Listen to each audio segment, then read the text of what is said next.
Buenos días. Buenos días. Doctor, buen día. Buenos días, doctor. Bueno, vamos a continuar con el tema de farmacología del aparato gastrointestinal. Mucho nos interesa saber que los nutrientes o lo que nosotros consumimos para mantener nuestro organismo en condiciones de equilibrio, nosotros consumimos los alimentos. El flujo de estos nutrientes, los desechos, los electrolitos, el agua, ¿no? Son prácticamente metabolizados a nivel del intestino. Por lo tanto, va a depender de este equilibrio entre la absorción y la secreción de agua y electrolitos a nivel del epitelio intestinal. Si nosotros tenemos entendido de estos nutrientes, agua, electrolitos, el epitelio intestinal, va a participar la motilidad anterógrada del tubo digestivo. Como ayer dijimos, ¿no? Vamos a empezar a comentar sobre la fisiología intestinal, ¿no? Tanto el intestino delgado como el intestino grueso. Ayer habíamos mencionado que desde el esófago, estómago, intestino, había la fisiología intestinal de la motilidad, la secreción, la digestión y la absorción. Entonces nosotros tenemos entendido que en el intestino delgado, ¿no? Lo que va a suceder es que vamos a tener unas funciones de motilidad y secreción. La absorción prácticamente va a ser completa, ¿no? En la motilidad vamos a tener casi lo mismo que el estómago. Ayer habíamos hablado del estómago, que había propulsión y mezcla. Vamos a ver que en la secreción de enzimas, sobre todo las enzimas pancreáticas, como el tripsinógeno, las lipasas, la amilasa, ¿no? Además vamos a tener las sales biliares en la secreción. Como tal, no nos va a ayudar el proceso de digestión de los ácidos y la absorción de las grasas. Entonces tenemos secreciones pancreáticas, secreciones biliares. Nosotros vamos a dirigir entonces a la absorción. Prácticamente va a ser completamente todo, ¿no? Y la digestión va a ser también completa. En el intestino grueso, después que se ha absorbido todo lo que se ha podido absorber, ya solamente vamos a la función de reservar y la formación de las heces. Nuevamente acá interviene la regulación, ¿no? La regulación neurogástrica y también la regulación endocrina. Me estoy refiriendo a la regulación hormonal en el intestino, principalmente en el intestino delgado. Ayer también habíamos comentado, ¿no? La regulación en el sistema nervioso parasimpático, simpático, una de activación y otra de inhibición. Y entonces vamos a recordar que el sistema parasimpático va a estimular el tracto gastrointestinal y el simpático va a hacer la inhibición. Hablar de plexos, el plexo mientérico, que ese es el que se va a activar, ¿no? Las fibras musculares, Por lo tanto, llegan los haces, van a inervar a los músculos circular interno y longitudinal externo. Y entonces todas estas interconexiones van a favorecer el movimiento y la secreción independiente, ¿no?, del sistema nervioso autónomo. También habíamos dicho que el sistema nervioso entérico, que más o menos tiene como unos 100 millones de neuronas, puede recibir estímulos o también puede recibir la regulación del sistema nervioso autónomo.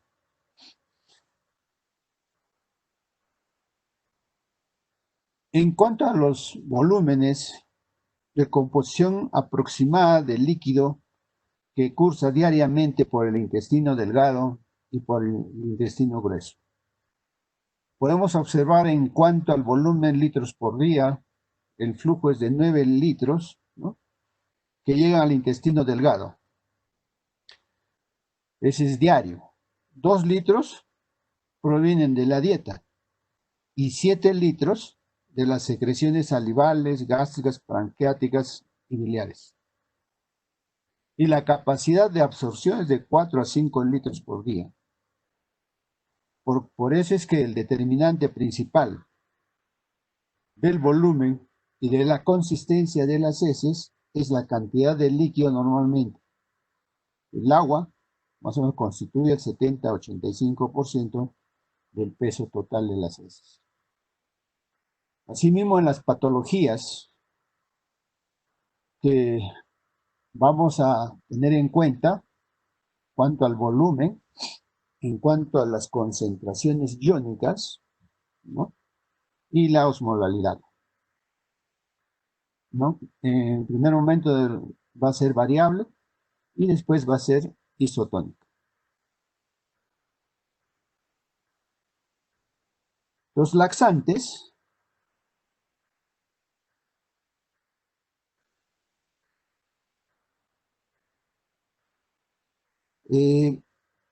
vamos a hablar de los reflejos, ¿no? En los reflejos gastrointestinales, como habíamos visto anteriormente, son reflejos que van a haber unas vías aferentes y unas vías eferentes para cumplir esta función. El reflejo más básico que va a producir, sobre todo a nivel local, se llama el reflejo del sistema nervioso entérico. Cuando el intestino va a detectar qué hay en la pared, ¿no?, va a distenderse. Por lo tanto, esta distensión de la pared va a haber una liberación de neurotransmisores. Estas, en la membrana, ¿no?, va a haber una despolarización. Tanto las proteínas, los aminoácidos, que son los que van a estimular el propio tubo digestivo, para que ésta pueda moverse. Y se va a mover a través de esta despolarización, ¿no? Puede ser una despolarización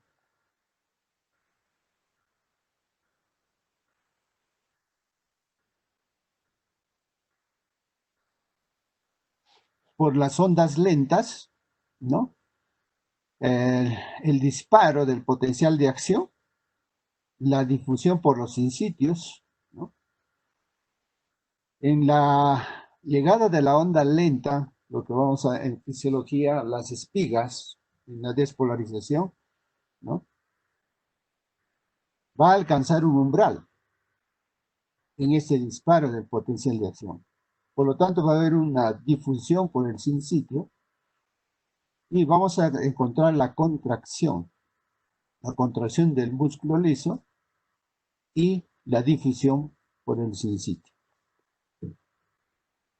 Y entonces, en la regulación del sistema digestivo intestinal, vamos a tener dos tipos de movimiento, ¿no? Un movimiento de propulsión o postprandial y un movimiento de mezcla postprandial. y el movimiento del contenido en el tracto gastrointestinal, en ayunas vamos a tener un complejo motor migratorio. Tenemos que entender también que los alimentos que nosotros consumimos, ¿no? Vamos a ver, estos alimentos que nosotros consumimos, no quiere decir que este alimento lo consumimos y lo eliminamos, ¿no? Por lo menos, ustedes saben ya por fisiología que demora 1 a 2 días. Pero ya la estimulación del complejo motor migratorio ya se da desde el momento de la estimulación a nivel de la estimulación digestiva, desde la boca, ¿no? Hacia el estómago y hacia el intestino grueso, ¿no? Que ya también habíamos visto en la clase anterior. Por lo tanto, los laxantes son fármacos que van a promover la evacuación de heces en el estreñimiento. Importante en nuestro medio, ¿no? El estreñimiento. Y entonces cuando los pacientes no responden a las modificaciones de la dieta o los complementos de la fibra que deben evacuarse médicamente, antes de comenzar el tratamiento con los laxantes a largo plazo. Y es un tema importante porque en nuestro medio mucho se da el estreñimiento. Poco se consume los alimentos con fibra. En la clasificación de los laxantes, ¿no? Vamos a encontrar los fármacos activos en la luz, coloides hidrofílicos, agentes que forman volumen, salvados de trigo,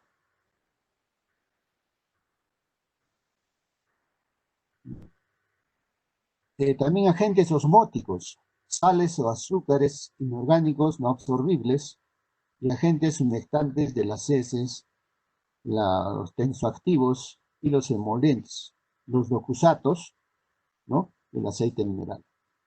Entonces, fármacos en la luz del tubo digestivo, ¿no? Fibras de suplemento dietético.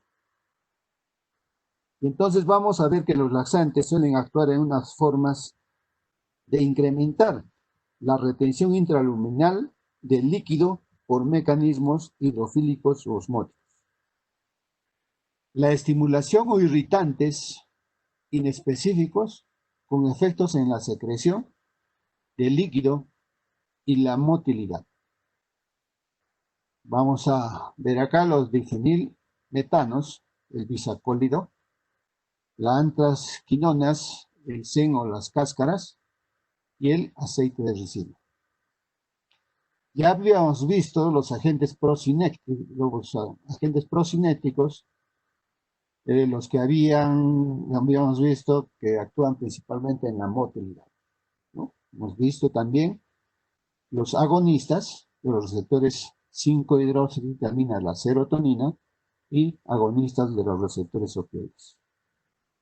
Por lo tanto, la disminución de la absorción del líquido por efectos en el transporte de líquidos y electrolitos va a haber en el intestino delgado y en el intestino grueso.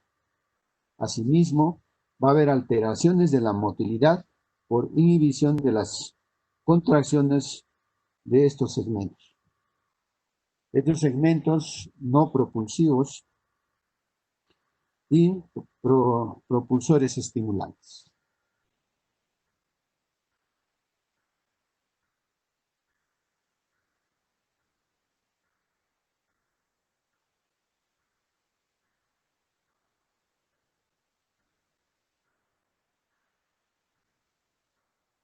¿No?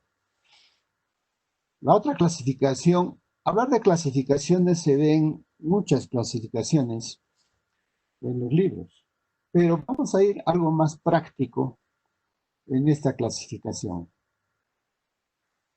Los ablandadores de heces de 1 a 3 días, ¿no? Laxantes formadores de bolo, salvado de trigo, metilcelulosas, policarbonato de calcio, laxantes surfactantes, los docusatos, poloxámeros. Aquí la lactulosa. Heces blandas o semilíquidas de 6 a 8 horas. Laxantes estimulantes como los derivados de la difenilmetano, la fenolftaleína y el bisacol. Derivados de la antraquinona, el zen, cáscaras, ¿no? Sagrado. Evacuaciones acuosas de 1 a 3 horas. Laxantes osmóticos, fosfato de sodio, sulfato de magnesio, leche de magnesia, aceite de ricino. Vamos a ver más que todo la fisiología y el tratamiento. En los libros, tanto los de Harrison, los mismos los libros de Kasson, los libros de Goodman, nos habla de diferentes formas las clasificaciones. Pero me voy a dirigir prácticamente a lo más práctico de tratamiento, ¿no? De farmacología del estreñimiento y las diarreas. En los formadores del bolo fecal, ¿no? El plántago, las concentraciones, vamos a ver de sobres de 3.5 a 4.2 y 5 gramos. El mecanismo, si hablamos de formadores de bolo, aumento del bolo fecal, aumento del peristaltismo intestinal y por lo tanto incremento del tránsito intestinal. Estos laxantes de masa son coloides hidrofílicos indigeribles que absorben el agua formando un gel voluminoso y emoliente que distiende el colon y favorece el peristaltismo. Aquí también ocurre la fermentación de las fibras y tiene dos efectos importantes, ¿no? Esta fermentación, la producción de ácidos grasos de cadena corta. Es importante tener en cuenta esta formación de estas cadenas de ácidos grasos que son tróficos para el epitelio del colon. Asimismo, va a aumentar la masa bacteriana. En la fermentación de la fibra, sabemos que suele disminuir el agua de las heces.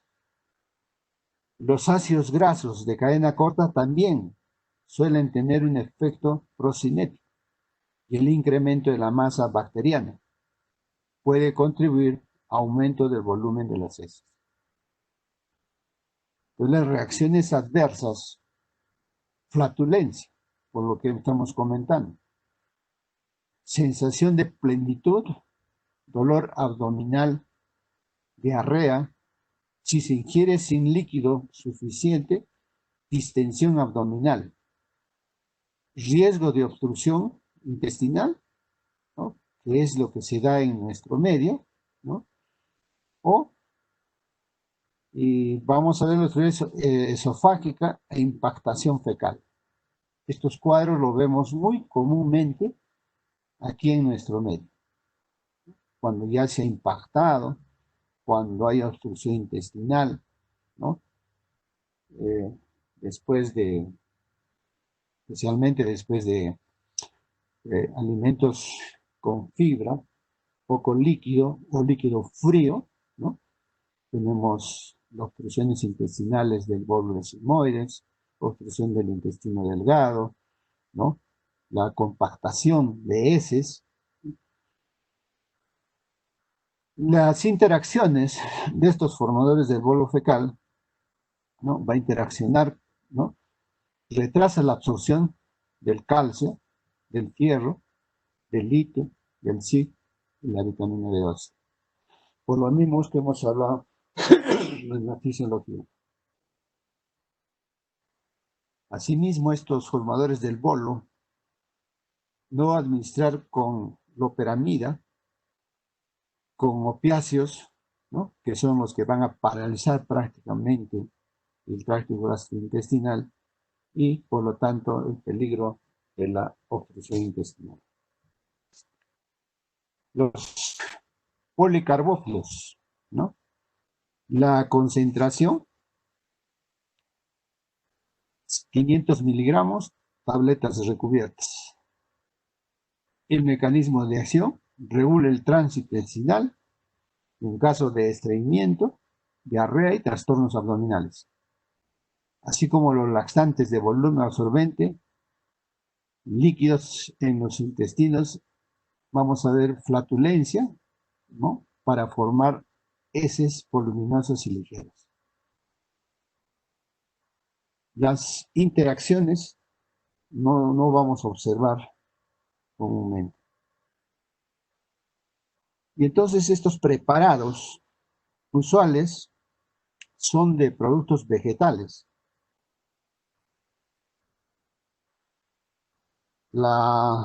El silo y la metilcelulosa, ¿no?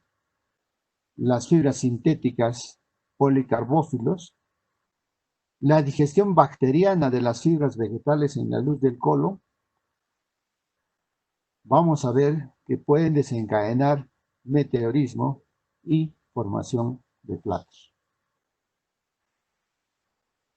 El salvado de trigo, el residuo que queda cuando se elabora la harina de cereales, contiene más de 40% de fibra dietética.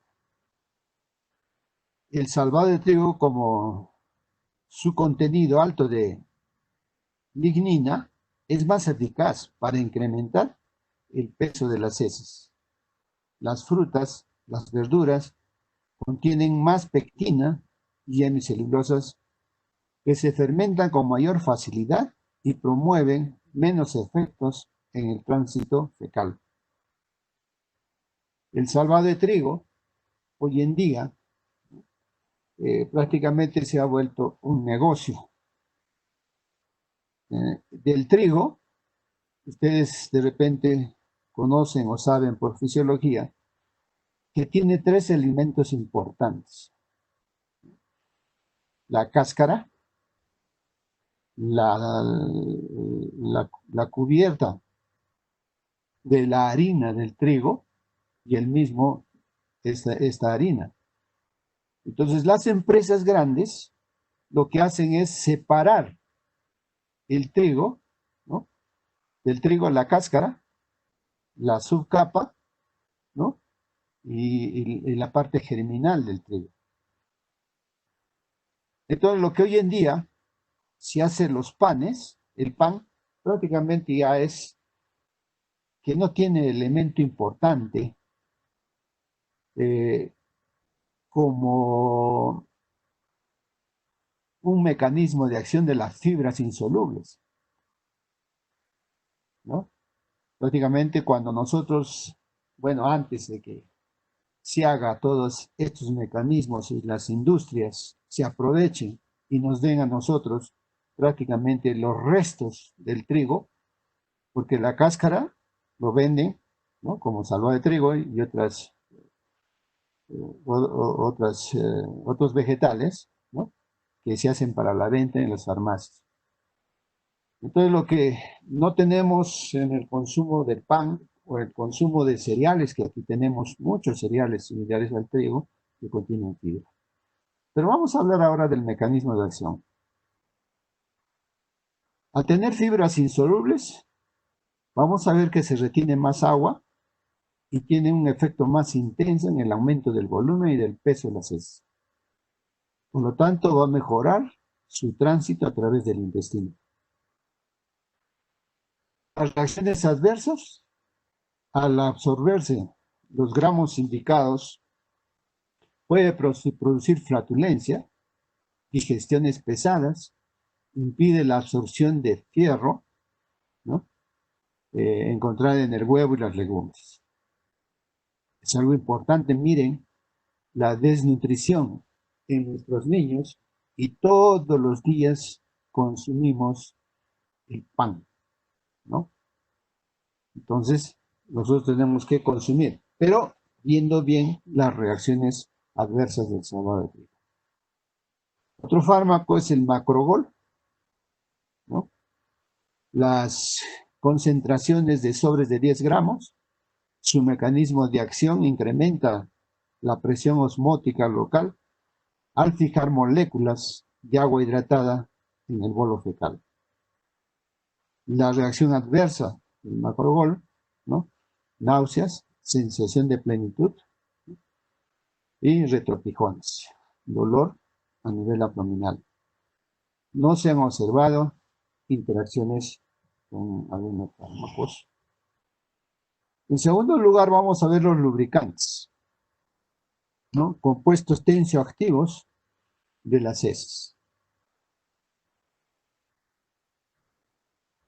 O sea, más o menos los reblandadores, ¿no? El aceite de cristal, aceite mineral, claro, viscoso, que lubrica las heces, retrasando la absorción de agua de las mismas. Esto vamos a utilizar para prevenir y tratar la retención fecal, especialmente en niños pequeños y en adultos, ¿no? Especialmente los ancianos que presentan debilidades. No es de buen sabor, pero puede mezclarse con jugos. La concentración en frascos de 500 centímetros cúbicos, ¿no? Reacciones adversas, dolor abdominal, retortijones tipo cólico, diarreas. Las contraindicaciones están contraindicadas en pacientes con sospecha y diagnóstico de obstrucción intestinal. La broncoaspiración puede producirse o puede producir una neumonitis lipídica grave. El empleo a largo plazo puede alterar la absorción de las vitaminas liposolubles. Vitamina A, vitamina D, vitamina E, vitamina K.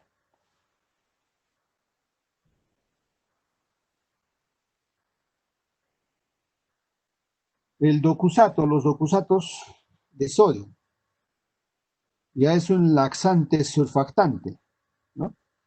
Actúan como humidificantes y ablandadores de heces, y nosotros vamos a ver que permiten la mezcla de agua, lípidos y otros componentes del excremento.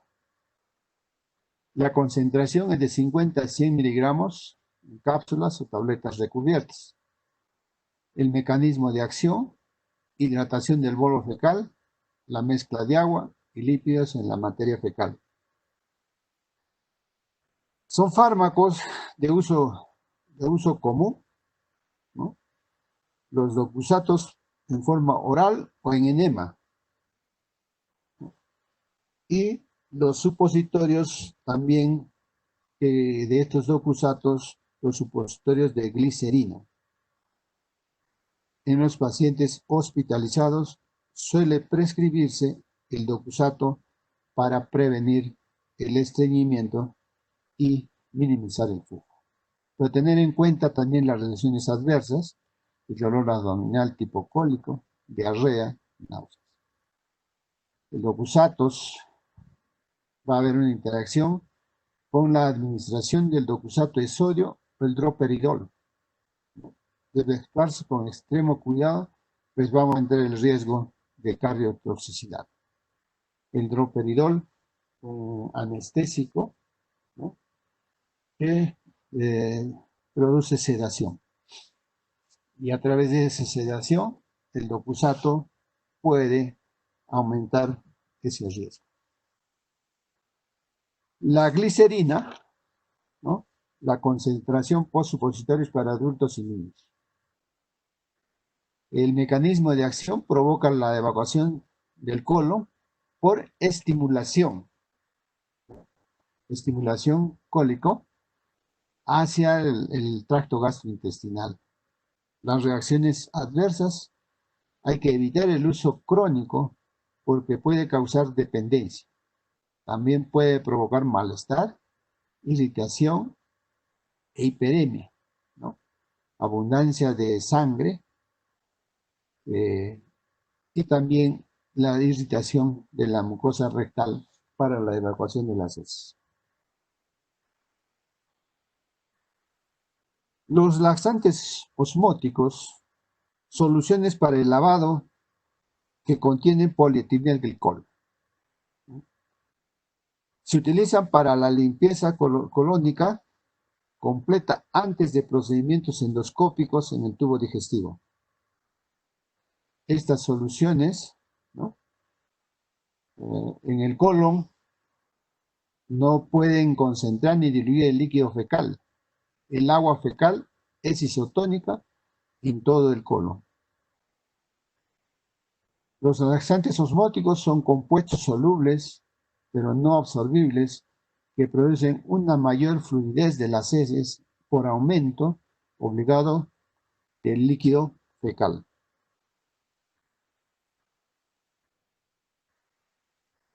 Vamos a ver la actividad osmótica, ¿no?, inerte y no absorbible. Por el sulfato de sodio, el cloruro de sodio, el bicarbonato de sodio, el cloruro de potasio. La solución va a estar preparada de tal manera que no ocurre desplazamientos importantes del líquido intravascular o de electrolitos. Por tanto, son seguros en todos los pacientes. Se debe ingerir soluciones con rapidez de 2 a 4 litros, ¿no?, en 2 a 4 horas para favorecer la limpieza del intestino. Las dosis elevadas de estos fármacos con actividad osmótica producen una evacuación intestinal rápida, ¿no?, al cabo de 1 a 3 horas. El desplazamiento rápido del agua hacia el segmento distal del intestino delgado y el colon. Esto nos da por resultado un gran volumen de heces líquidas que van a ser seguidas de un alivio rápido del estreñimiento.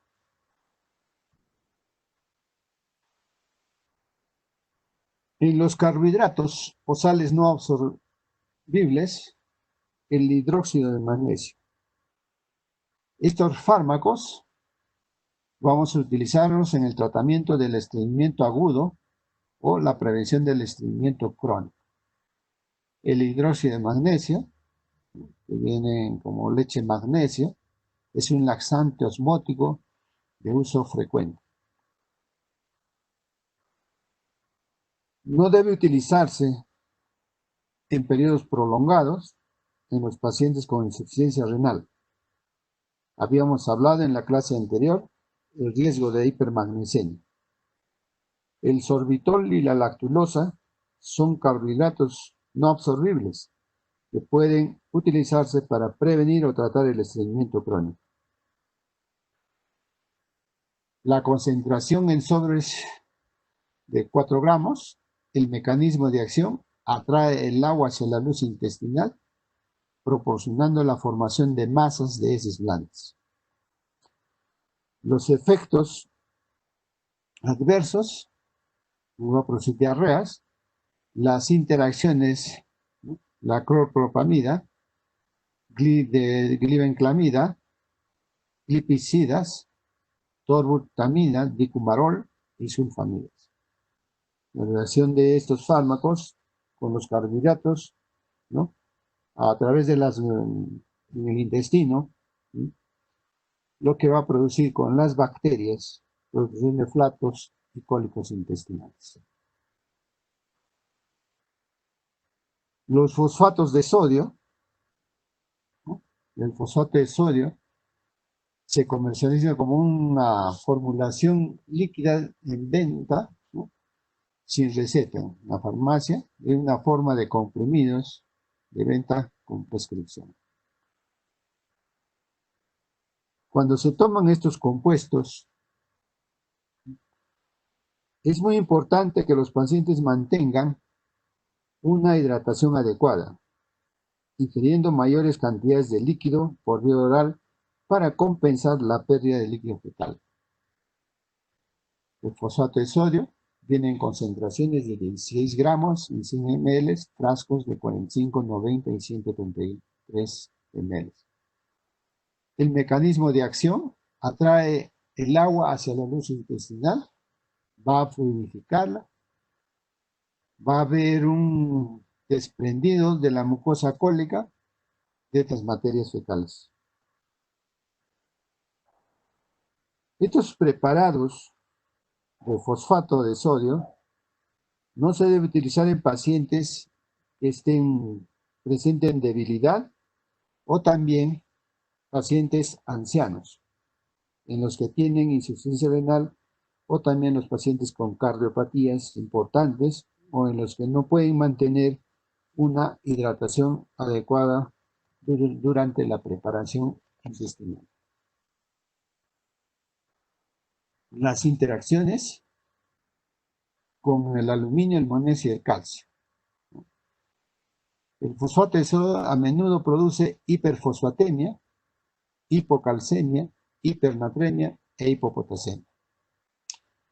Y también puede desencadenar en los pacientes cardíacos arritmias cardíacas o insuficiencia renal aguda a causa del depósito del fosfato de calcio en los túbulos. Por lo tanto, hablamos de la nefrocalcinosis. Los laxantes osmóticos,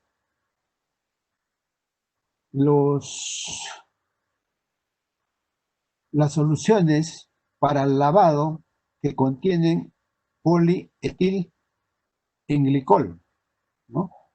Se utilizan para la limpieza colónica completa antes de los procedimientos endoscópicos en el tubo digestivo. Estas soluciones son isotónicas, equilibradas, contienen un carbohidrato con actividad osmótica inerte y no obstante con sulfato de sodio, cloruro de sodio, bicarbonato de sodio y cloruro de potasio. La concentración en sobres de 10 gramos, 17 frascos y en frascos de 255. La solución está preparada de tal manera que nos ocurre desplazamientos importantes de líquidos son seguros en todos los pacientes, ¿no? Va a incrementar la presión osmótica local al fijar moléculas de agua presentes en el colon, ¿no? Hidratando el vocal. Se debe ingerir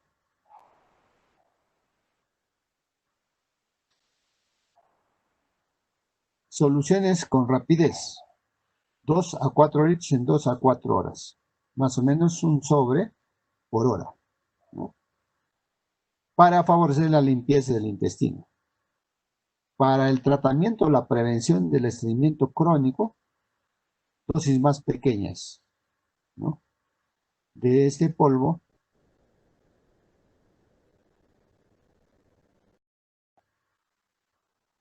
se puede mezclar con agua o jugos, ¿no? E ingerirse diariamente. A diferencia del sorbitol o la lactulosa, ¿no? Este polietilenglicol no produce cólicos importantes ni platos. Pero va a haber unas reacciones adversas, malestar a nivel abdominal, estomacal, va a haber flatulencia, hinchazón abdominal, y va a haber dolor abdominal o retorsión. Las interacciones no se ha demostrado tener, ¿no?, interacciones con otros medicamentos. En los laxantes osmóticos,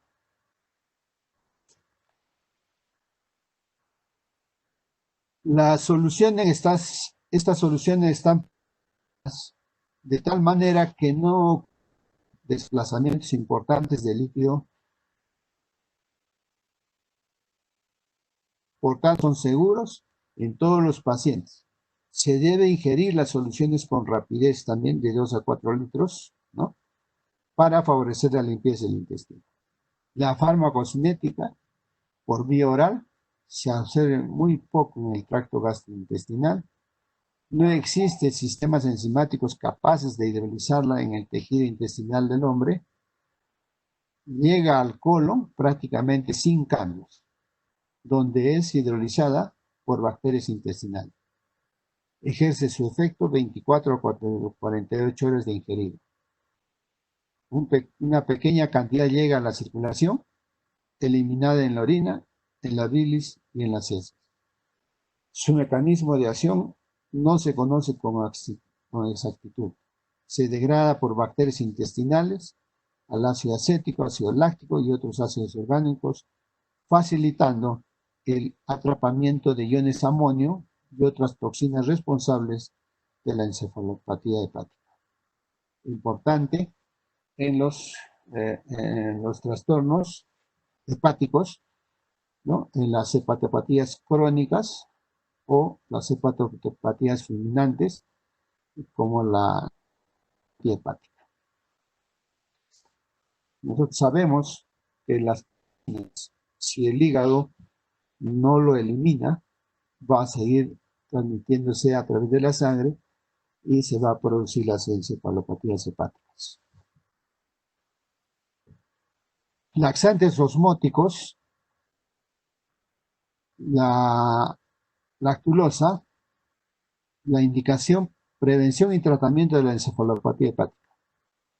Ya cuando los pacientes tienen una fibrosis, una obstrucción de las vías biliares, una cirrosis hepáticas, debemos indicarles, ¿no?, la prevención y el tratamiento con lactulosa.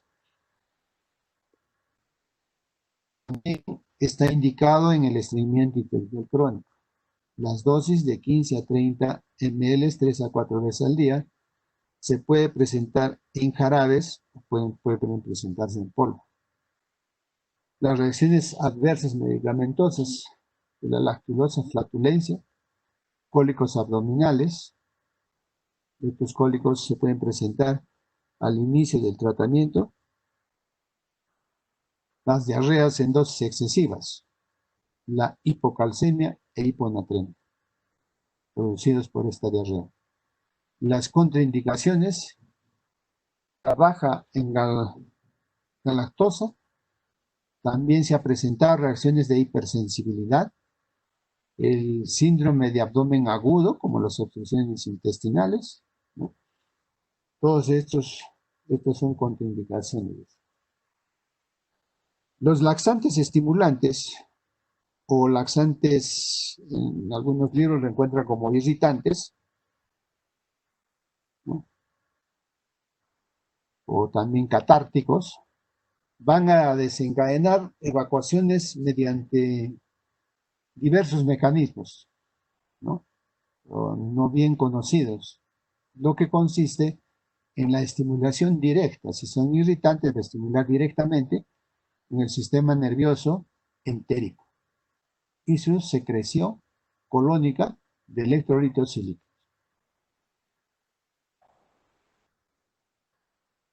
Se ha externado la preocupación de que el empleo de catárticos a largo plazo puede ocasionar dependencia y destrucción del plexo mientérico y dar por estimulado atonía y dilatación del colon. Esto lo habíamos visto en la regulación del tracto gastrointestinal, sistema nervioso autónomo y sistema nervioso entérico.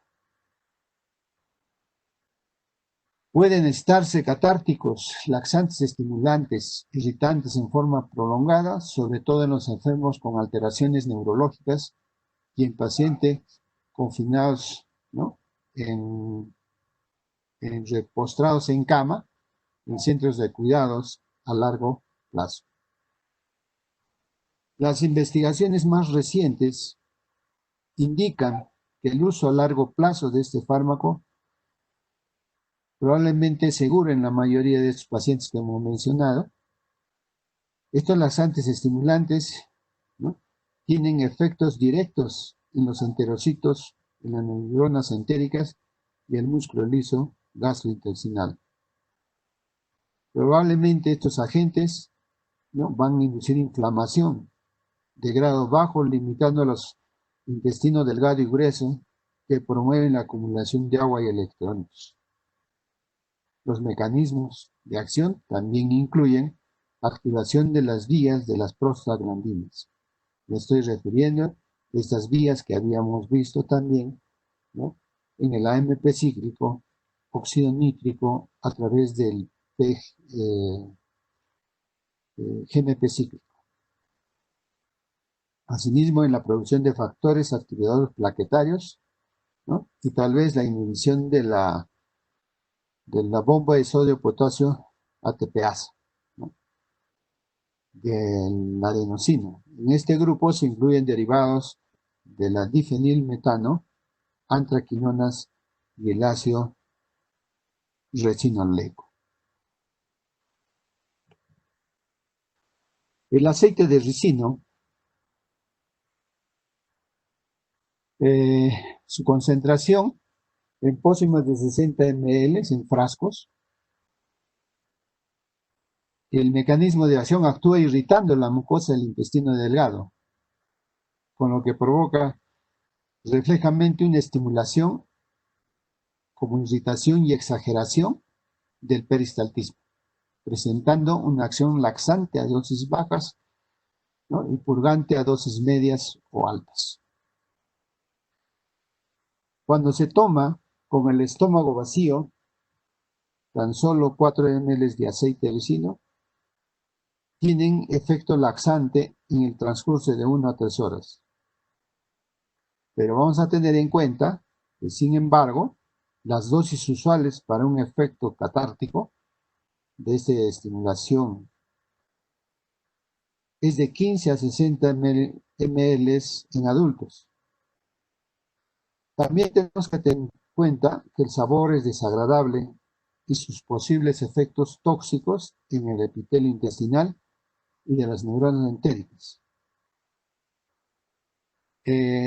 Rara vez en la actualidad se recomienda el aceite de ricino, pero nosotros vemos con frecuencia, por ser un estimulante irritativo, catártico, ¿no?, lo recetamos sin tener en cuenta estas reacciones que pueden tener el aceite de ricino, como reacciones adversas, náuseas, diarrea, dolor cólico, eructos, reacciones alérgicas, palpitaciones, sudoraciones. Las interacciones pueden interferir la absorción de diversos fármacos administrados por vía oral debido a su absorción de líquidos y también debido a lo que produce el peristaltismo.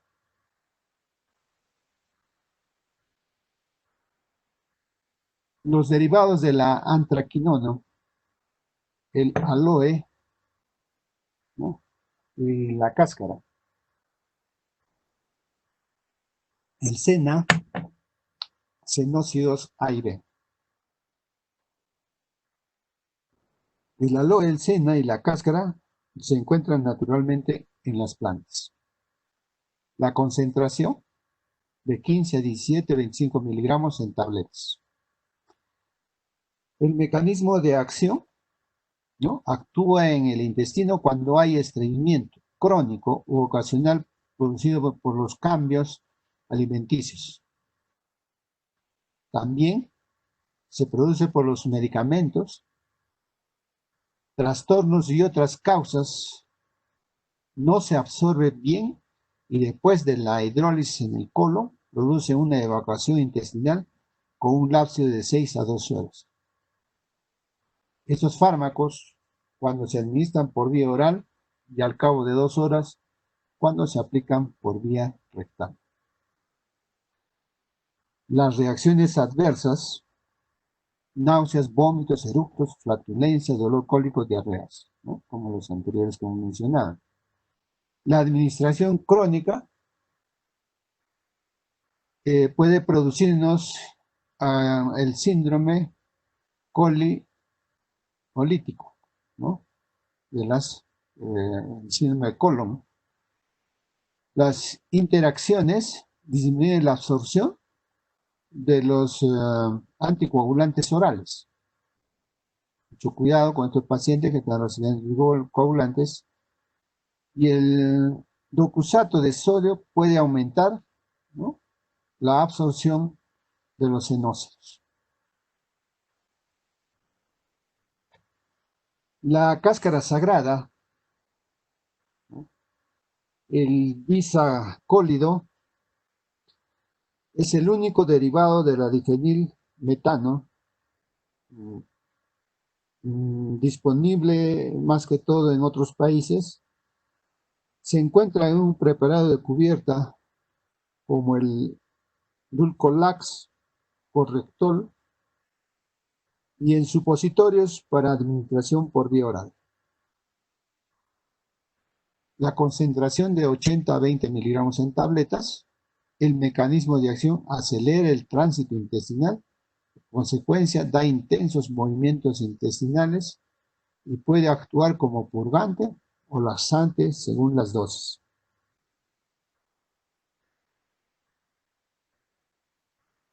Este fármaco, en las dosis diarias de este fármaco,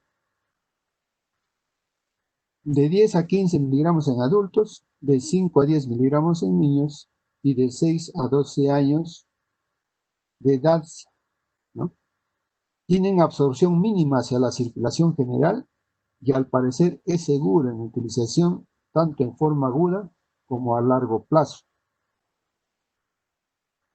Estos fármacos de esta clase se retiró del mercado a causa de las preocupaciones de la posible cardiotoxicidad. Las reacciones adversas: no conviene abusar de este consumo por su naturaleza de laxante purgante. También la irritación que provoca en la mucosa intestinal.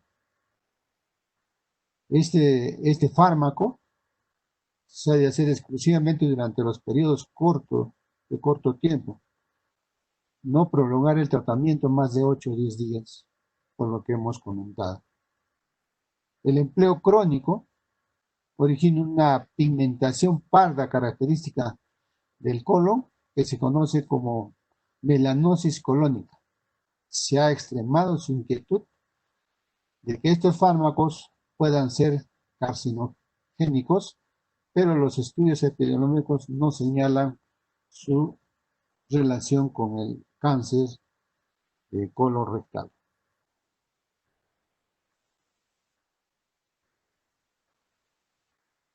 Los bisacólidos es el único derivado de la difenilmetano disponible. Se encuentra en un preparado de cubiertas entéricas, ¿no? Este bisacólido se comercializa en formulaciones de comprimidos y supositorios para tratar el estreñimiento agudo, el estreñimiento crónico, y se ha utilizado junto con las soluciones de la espolietilenglicol para la limpieza del colon antes de las exploraciones endoscópicas, especialmente en las colonoscopías. Las concentraciones pócimas de 5 miligramos en grajeas y 10 miligramos en supositorios. Su mecanismo de acción directa sobre la musculatura lisa intestinal, estimulando el peristaltismo y incrementando el bolo intestinal por absorción de agua y electrolitos.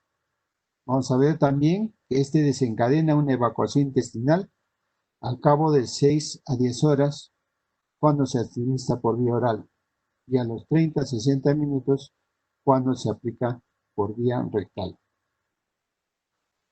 Estos fármacos, debido a la propulsión de las posibles cardiotoxicidades, tenemos que tener muy en cuenta en las reacciones adversas. Asimismo, también produce retortijones, malestar abdominal, diarreas, irritación del estómago e intestinos, debilidad, irritación o ardor del recto, especialmente cuando nosotros administramos por vía rectal los supositorios. las interacciones con diuréticos tiacídicos especialmente, adrenocorticosteroides, ¿no? Y la raíz de regaliz, es otro derivado de estos fármacos. Antagonistas de los receptores opioides. El tratamiento agudo y crónico con opioides puede causar estreñimiento. Es uno de los efectos secundarios de los opioides, el estreñimiento. Por lo tanto, pacientes que están con dolores crónicos y vamos a antagonizar estos receptores opioides, va a disminuir la motilidad intestinal, lo que produce, ¿no?, tiempo de tránsito prolongado y aumento en la absorción de agua fecal. Los pacientes con cáncer especialmente. El manejo terapéutico con estos antagonistas, ¿no?, prevenir la aparición como laxantes. El bisacodil de 5 a 10 miligramos cada 12 horas, el Sena de 187 a 377 miligramos cada 12 horas, la lactulosa de 15 a 60 ml cada 8 horas, el hidróxido de magnesio de 10 a 20 ml cada 8 horas, ¿no? Prevenir la aparición prácticamente de estos efectos. Rotación de opioides, ¿no? Opioides de tratamiento para el dolor. El tramadol, el fentanilo, la buprenorfina, tapentadol, son opioides de menor impacto sobre el tracto gastrointestinal. La metadona reduce el consumo de lactantes. Tenemos que rotar estos opioides. Empezar con tramadol, ¿no?, en segunda línea de tratamiento de dolor, y el fentanilo en tercera línea, ¿no?, con la buprenorfina. Antagonistas receptores opioides periféricos, ¿no?, la metilnaltrexona y albinopan. Ese es el manejo terapéutico de estos antagonistas. En los agonistas de los receptores de la serotonina, estas neuronas entéricas estimulan la contracción de la porción proximal del intestino a través de la acetilcolina y la sustancia P. Por lo tanto, nos da la relajación del segmento distal del intestino, ¿no?, en la formulación clínica a través del óxido nítrico y el péptido intestinal vasoactivo. En toda la cadena, ¿no?, de la 5-hidroxiticamina. El tegacerot y la prucaloprida son usados como tratamiento para el síndrome del intestino irritable, ya que esto va a inducir fuertes contracciones del colon proximal y el aumento de movimientos intestinales espontáneos completos.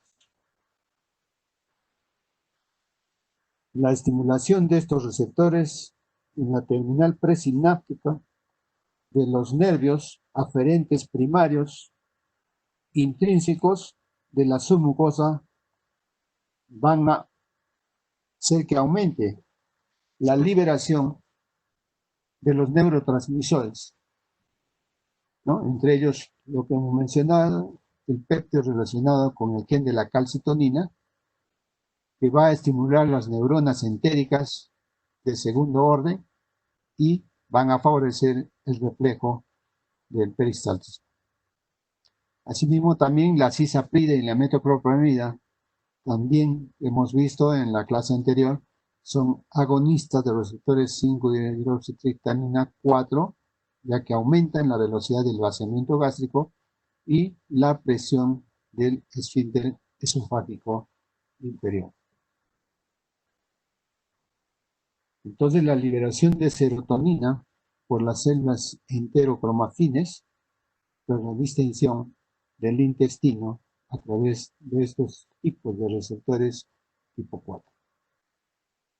Algunos laxantes naturales, ¿no?, el aloe, dientes de león, malvavisco, llantén, rosaíd, algarrobo, ortiga, achicoria, ¿no?, melanoxidil, cotonera, ¿no? La papaya. La papaya, comer los frutos maduros, especialmente en ayunas, ¿no? En muchos hogares, en este tiempo de frío, ¿no? Como laxante natural utilizan la papaya con, naranja, ¿no? Para el estreñimiento, y en menos de una hora se produce ya prácticamente, ¿no? La evacuación intestinal. Vamos a hablar el otro tema de alteraciones a nivel intestinal, las diarreas. Pero desde un punto de vista mecánica, ¿no? La diarrea, un incremento de carga osmótica en el intestino, que da por resultado retención de agua en la luz. Por lo tanto, va a haber un aumento del volumen, fluidez o frecuencia de las deposiciones en relación con el hábito intestinal habitual de cada individuo. Va a haber también una secreción excesiva de electrolitos, de agua a la luz intestinal, exudación de proteínas y líquidos de la mucosa. Va a haber alteraciones de la motilidad intestinal que originan un tránsito rápido y disminución de la absorción de líquidos. En el tiempo, ¿no? Puede ser agudo, ¿no? Precoz y crónico persistente a 4 deposiciones diarias. En condiciones normales, el peso diario de las heces oscila entre 100 a 225 gramos. Mayores en dietas ricas en fibras vegetales. La clasificación, ¿no? Fisiopatológica, diarreas osmóticas, va a haber en la alteración de la absorción, de alteraciones en la secretora, alteraciones de la secreción va a haber aumentada, la inflamatoria especialmente por cuerpo o elementos extraños, bacterias, virus, ¿no?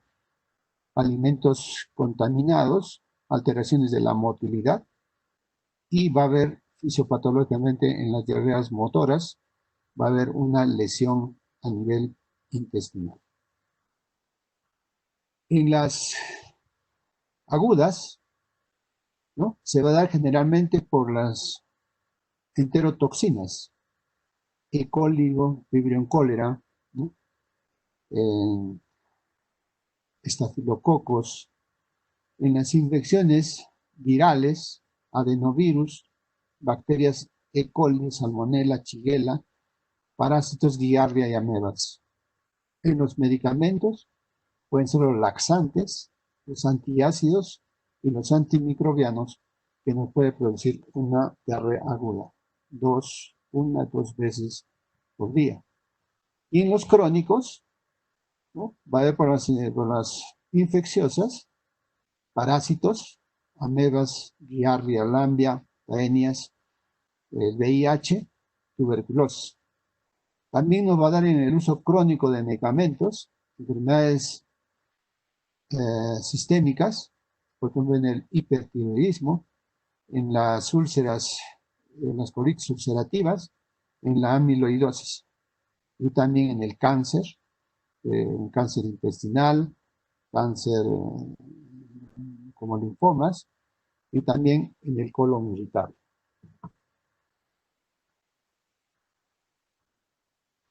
En casi todos los casos que vemos, se afectan simultáneamente múltiples procesos, que nosotros vamos a ver que el incremento neto del volumen y peso de las heces acompaña el aumento de contenido de la fracción de agua. Tipos de diarrea: la osmótica, ¿no? Que vemos nosotros,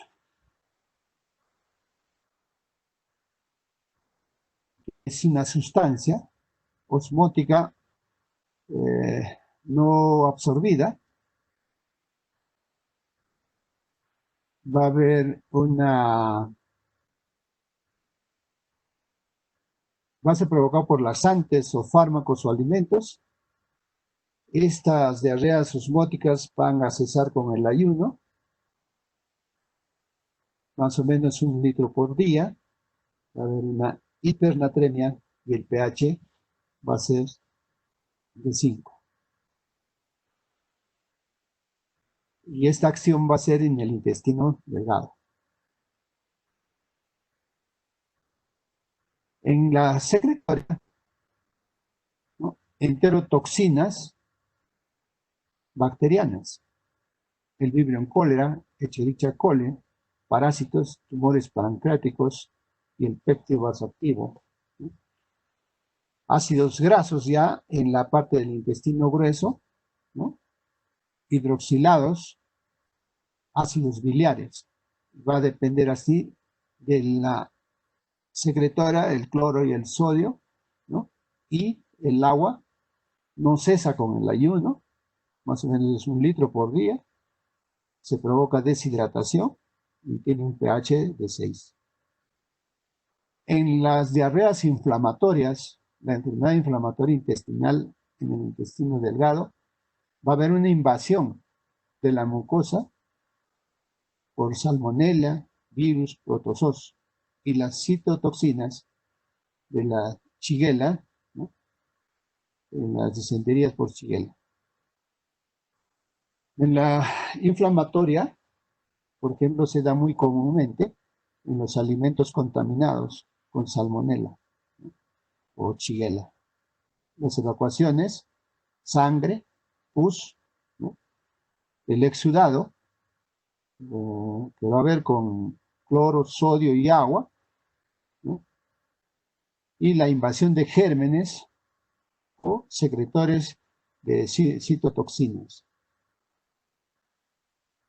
Esta presencia de sangre y pus es la que nos va a dar, ¿no?, la concentración. En la parte motora, ¿no?, diarreas, tipo de diarrea motora, hiperperistaltismo, ¿no?, contenido intraluminal, la mucosa va a haber absorción hidroelectrólica. También va a haber por hipoperitatismo, sobrecrecimiento bacteriano y mala absorción.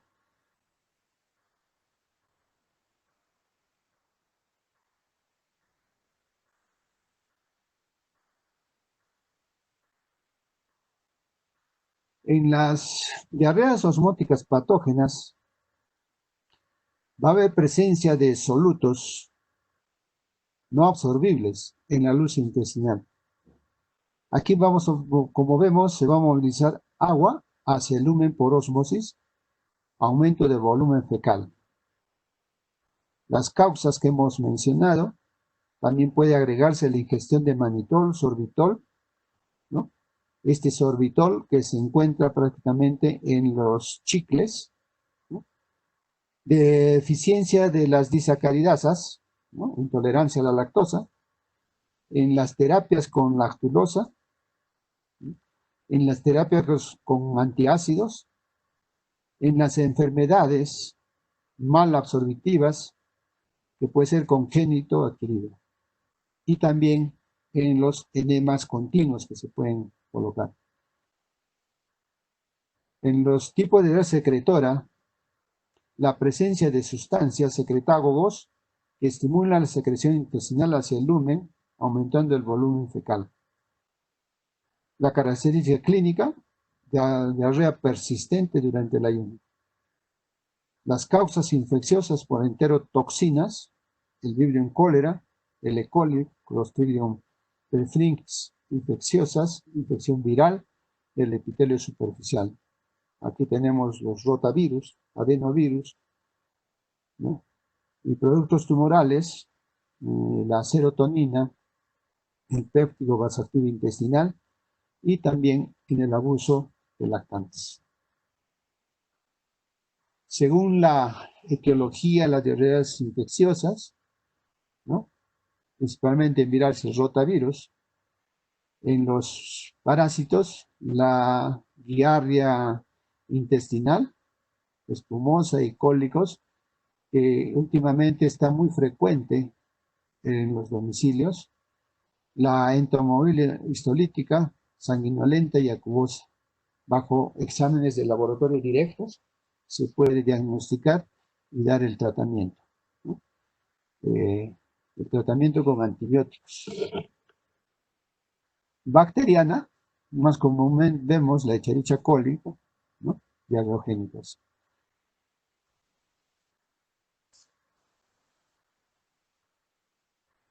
Y aquí más o menos vemos, según la etiología infecciosa, la E. coli enterotoxigénica, ¿no?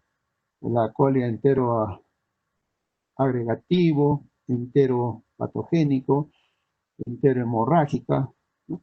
Y así podemos clasificarle como 200 o 300 cepas de estas bacterias de coli, de la Escherichia coli.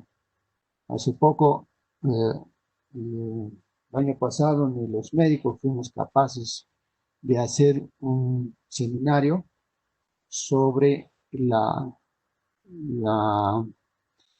resistencia a antibióticos, y uno de ellos, en Puno, se dio la Escherichia coli, que prácticamente la Escherichia coli se encuentra en los hospitales, se encuentra en el agua, se encuentra en los alimentos, especialmente en el lago Titicaca, ¿no? Donde las truchas que se crían, ¿no? Son alimentadas o curadas con antibióticos, y si es Escherichia coli, no, otros también, otras bacterias, pero en Escherichia coli hacen la resistencia, y entonces se van formando cepas mucho más resistentes. Y ahora, después de la pandemia del virus, va a venir la pandemia de las bacterias, donde no vamos a tener ningún antibiótico para contrarrestar la infección bacteriana, y vamos a volver a los tiempos al encuentro de la penicilina. ¿Cuáles son los principios terapéuticos del tratamiento de las diarreas? Muchos pacientes de inicio súbito de diarreas va a ser una enfermedad benigna que cura espontáneamente y no requiere tratamiento ni valoración, especialmente cuando no hay signos clínicos de infección. Pero ya en casos graves, los principales riesgos son deshidratación y desequilibrio hidroelectrolítico. Por lo tanto, la reposición de líquidos y electrolíticos para el mantenimiento del balance de estos líquidos y electrolitos mediante el tratamiento de rehidratación oral. Es muy simple, sencillo, que conoce. Es un tratamiento de rehidratación oral casera, zanahoria, sal y azúcar, ¿no? El tratamiento específico de las causas responsables, y a uso de fármacos antimicrobianos específicos de los responsables de fármacos antimotilidad del tipo opiáceos, y uso de modificadores y absorbentes de las heces. Ya cuando los síntomas son asociados, síntomas secundarios como la fiebre, vómitos, malestar general, etcétera, que nosotros encontramos generalmente en pacientes con intoxicación. En consecuencia, la terapéutica, como aspecto fundamental en pacientes con una enfermedad aguda, agua, electrolitos, y si ella presenta síntomas secundarios, fiebre, tos, ya el tratamiento farmacológico. Reposición de líquidos y electrolíticos, vamos a mantener los líquidos y electrolitos, ¿no? Y aquí vemos un cuadro de la composición y presentación de las sales de rehidratación disponibles en nuestro medio. Las bebidas refrescantes y la suplementación, complementos de líquidos destinados a deportistas no son adecuados para el tratamiento de la diarrea y la deshidratación, por lo tanto deben considerarse las sales de rehidratación oral, ni las sustituyen en ningún caso. Tienen elementos importantes glucosa, sodio, potasio, cloro, ¿no? Y lo que en las reinyectaciones orales caseras tenemos cloro, sodio, potasio, ¿no? ¿Cuáles son los principios en el tratamiento específico de las causas responsables? Vamos a ver el uso de fármacos antimicrobianos, ¿no? El uso de fármacos antimotilidad de tipo opiáceos y el uso de modificadores y absorbentes de las heces. Empecemos con el uso de fármacos antimicrobianos. Se identifican sintomatologías asociadas a un agente infeccioso previa a la anamnesis, ¿no? Vía de contagios, signos y síntomas. Sabemos que la diarrea es una manifestación corriente de la clínica. Es sobre todo un síntoma de otros procesos. Pero la enfermedad en sí, ¿no? No es tan como lo presentamos. Por eso debemos saber cuál es la causa que produce esta diarrea. Pueden ser agentes microbianos, ¿no? Para llevar a cabo un tratamiento adecuado. Existen dos mecanismos de acción: formación de la capa protectora y disminución del peristaltismo intestinal. La formación de la capa protectora sobre la mucosa intestinal se evita casi con la acción irritante sobre ella. De este tipo están los absorbentes protectores intestinales y los astringentes vegetales. Pero si nosotros no identificamos la causa por signos y síntomas, se debe pedir exámenes de laboratorio. Según la práctica clínica convencional, el tratamiento de las diarreas agudas infecciosas en el adulto desde 2015, algunos medicamentos antidiarreicos más usados, ¿no? La ciprofloxacina, que es el que más se receta, 500 miligramos cada 12 horas por 5 días. El metronidazol, de 500 miligramos cada 8 horas, oral. El trimethoprim sulfametoxazol, Bactrim, de 160 a 800 miligramos cada 12 horas durante 7 días. La eritromicina, 250 miligramos cada 6 horas durante 5 días. Pero se ha visto de que ya la mayoría, como habíamos mencionado, la resistencia bacteriana, terminamos utilizando fármacos de amplio espectro, ¿no? Como la ceftriaxona por vía endovenosa, asociado a metronidazol, ¿no? Y ciprofloxacina. Prácticamente estamos conllevando cuando la diarrea no es causa de tratamiento de antibióticos, pero lo hacemos y es muy lamentable y penoso también que en niños estemos prescribiendo antibióticos para una diarrea, ¿no? Que es infecciosa, pero no tiene los signos de fiebre, y si tiene los signos de fiebre es momentáneo. Muchas veces vienen al consultorio y lo que se les indica es retirar prácticamente todos estos antibióticos porque barrieron la flora bacteriana y empezaron a provocar, entre comillas, los signos de una diarrea infecciosa. Retiramos el fármaco y cesa las diarreas. Con hidratación oral se restaura prácticamente con probióticos, restauramos la flora bacteriana y con rehidrataciones orales los electrolitos.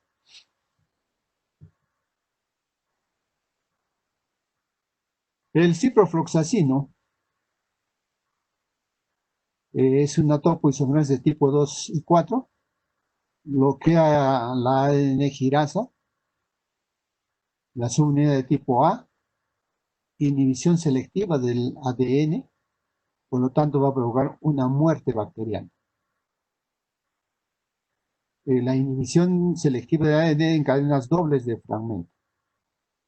El espectro de actividad espectro antimicrobiano que incluye bacilos gram negativos entéricos, incluye pseudomonas aerofinógenas, pero va a tener una escasa actividad frente a patógenos gram positivos y anaerobios. La vía de administración, preferiblemente, es la oral, pero si ya se presenta una infección con fiebre y toda la sinología y vómitos, se prefiere la intravenosa. El ciprofloxacin se absorbe bien por vía oral, por vía intravenosa se utiliza en pocas ocasiones, salvo en pacientes que no puedan tolerar la medicación oral o cuando presenten vómitos. Creo que efectos adversos vamos a encontrar en la ciprofloxacina, molestias digestivas, en pocas ocasiones se presentan hipersensibilidad, trastornos del sistema nervioso central, como horripilaciones, cefaleas. Está contraindicado, las quinolonas no deben ser administradas con teofilina, ¿no? Por las alteraciones a nivel del sistema nervioso central. Asimismo, puede precipitar las intoxicaciones, ¿no?, de teofilina, y también debe prescribirse en el embarazo. El Bactrim, el Cotrimoxazol, la sulfametoxazol de 160 a 800 miligramos, ¿no? Es un ácido fólico, ¿no?, el sulfametoxazol, y el trimethoprim es un tetrahidrofolato, ¿no? Espectro antimicrobiano amplio, especialmente frente a gérmenes gram negativos aeróbicos, enterobacterias y gram positivos. Cocos incluyen los estafilococos aureus, meticillinis resistentes, Corynebacterium y Listeria. La vía de administración oral e intravenosa. Trastornos digestivos, ¿no?, como efectos adversos, náuseas, vómitos, y por su gravedad las reacciones alérgicas, estas últimas se manifiestan con la frecuencia a nivel cutáneo, ¿no? El síndrome de alergias, ¿no?, especialmente en toda la piel, siendo de pronóstico leve, ocasionalmente puede causar formas de vasculitis, reacciones anafilácticas o dermatitis exfoliativas o necrotizantes. La hipersensibilidad del trimethoprim o el sulfametoxazol tampoco se recomienda el uso de gestantes, madres que dan lactancia, neonatos y prematuros, niños menores de 3 meses, y en pacientes con disfunción hepática o disfunción renal, por lo que hemos comentado anteriormente.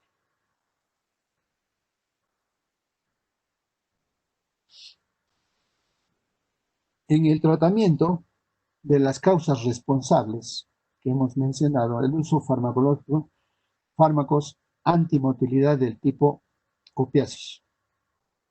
A nivel gastroduodenal, vamos a ver que aumentan el tono y reducen la motilidad en la porción del antro y la porción pilórica del estómago.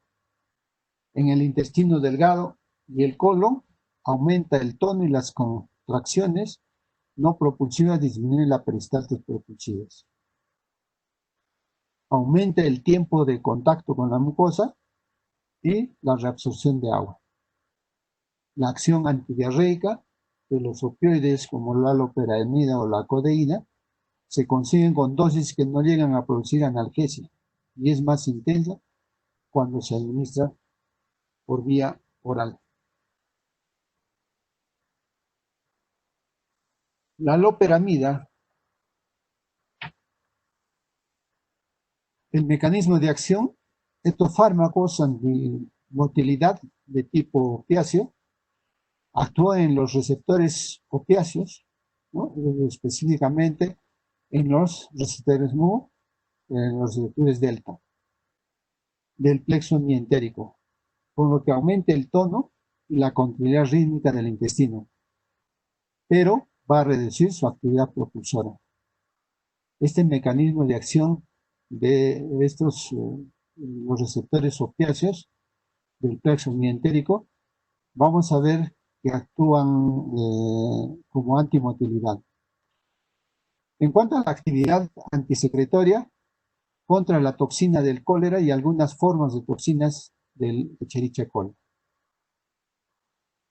Vamos a ver en su mecanismo que actúan rápidamente después de una dosis oral, con valores máximos en el plasma en transcurso de 3 a 5 horas. Penetra mal en el sistema nervioso central, tiene una semivida de 11 horas aproximadamente, ¿no? Y el metabolismo es hepático. 4 miligramos al inicio, seguidos de 2 minutos después de cada deposición suelta, subsecuente hasta 16 miligramos por día.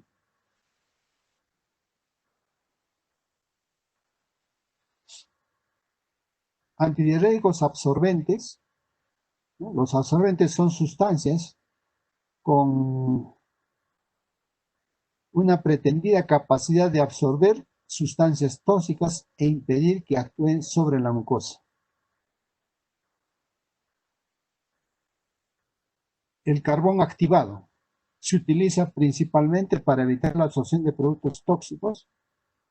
Inducidos algunos fármacos, se debe instilar en el estómago 5 a 10 gramos en 100 ml de agua o administrarse un máximo de 50 gramos por vía oral. El mecanismo de acción se ha propuesto que la modifica, ¿no? Los dones de absorbentes de las heces actúan absorbiendo toxinas y recubriendo y protegiendo la mucosa intestinal, aunque se carece de datos que respaldan esta teoría. Efectos adversos. Los modificadores y absorbentes de las heces pueden reducir la absorción de otros fármacos. Las vías de administración, vía oral, indicaciones no hay datos suficientes que justifiquen el uso de absorbentes. Las contraindicaciones, no se recomienda utilizar absorbentes en las diarreas agudas. Como nota terapéutica, los absorbentes son remedios populares para el tratamiento de la diarrea, si bien las evidencias sobre los beneficios son escasas. También debemos mencionar que vienen estos fármacos como el caolín, la tiza carbón vegetal y la metilcelulosa, que se encuentra en nuestro medio. Estos absorbentes intestinales son sustancias poco absorbibles y químicamente poco activas. El bismuto de sales de calcio, el talco, el caolín, carbón activado, actúan a nivel gástrico formando una capa protectora a nivel intestinal. Y los astringentes vegetales, taninos, precipitan las proteínas de la superficie celular formando una capa protectora. Entonces, también vamos a ver que disminuyen las secreciones.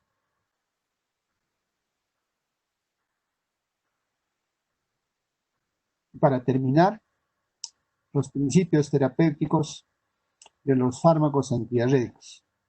Vamos a hablar sobre los inhibidores de la liberación de las hormonas prosecretoras. La somatostatina, ¿no? Es un péptido regulador clave que tiene muchos efectos fisiológicos.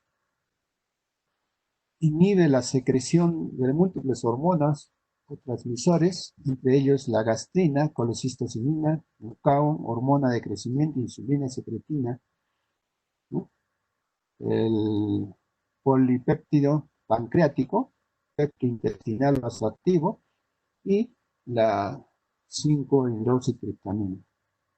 También vamos a ver que reduce las secreciones pancreáticas, ¿no? Del líquido intestinal. Amilasa, lipasa. Reducen la motilidad gastrointestinal e inhiben la contracción de la vesícula biliar, que es importante en el aparato digestivo. Disminuye el flujo sanguíneo portal y esplácnico, inhibe la secreción de algunas hormonas por la adenipopsis, ¿no? en la pituitaria anterior principalmente.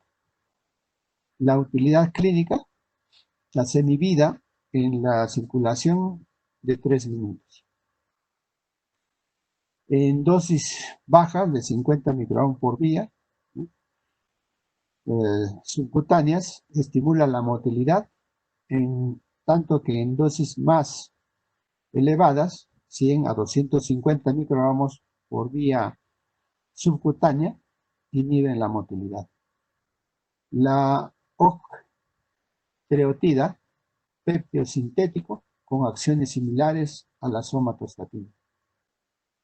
Acción vía intrínseca, una semivida selectiva de 1 a 5 horas, se administra por vía subcutánea de 6 a 12 horas, puede producir dolor en el sitio de la inyección, calambres abdominales, náuseas, flatulencia, diarrea, osteotorreas, estados de síntomas. Estos síntomas se dan con el tiempo. En cuanto a los de carácter gastrointestinal, pueden mejorarse si se evita su administración con las comidas. Puesto que este fármaco suprime las secreciones de la insulina y glucagón, pueden aparecer hiperglicemias o hipoglicemias según sea el caso. Por lo tanto, el tema que hemos explicado se ha hecho lo más sucinto posible y lo más práctico. No tratemos de aprender en forma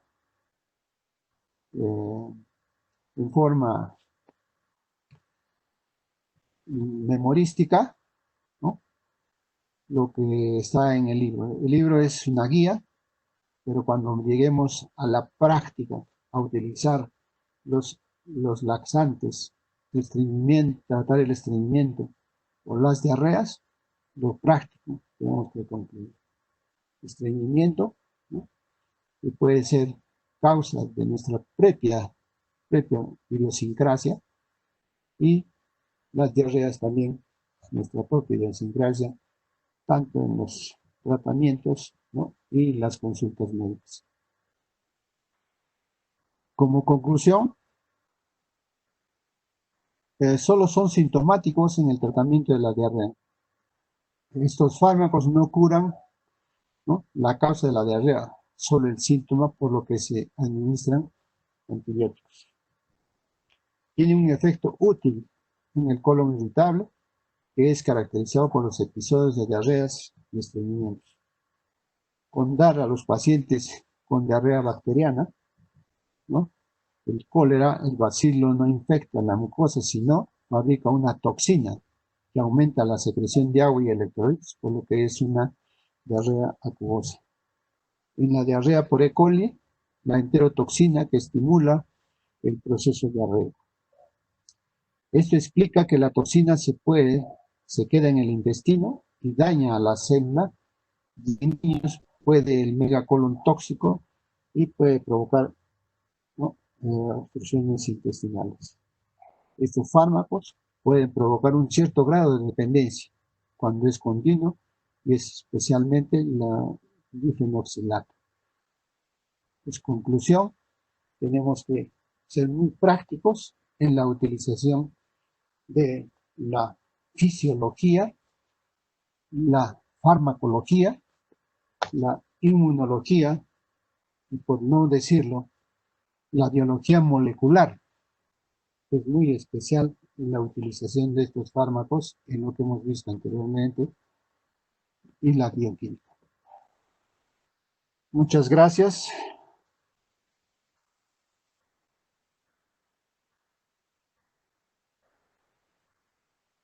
Doctor, una preguntita.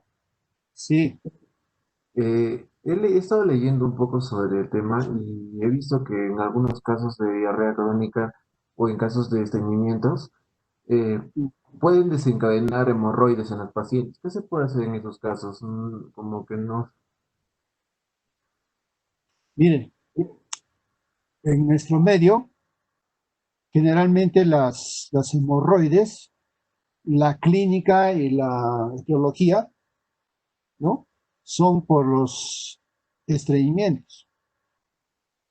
Las toxinas que se dan por espacio de más o menos lo fisiológico, lo normal de la evacuación de las heces es en 1 o 2 días frente a una estimulación. Pero en nuestro medio vemos que estas toxinas permanecen por 5 a 10 días. Y entonces en ese estreñimiento a nivel hepático, lo que va a hacer una intoxicación prácticamente a nivel del hígado y a nivel de provocar, así no tomen alcohol. Muchas veces dicen, si tiene cirrosis este paciente, pero no consume alcohol. Y esto se lleva a cabo por las continuas intoxicaciones por bacterias que producen inflamación a nivel hepático, y conlleva a varices esofágicas, varices a nivel rectal por la mala circulación a nivel hepático.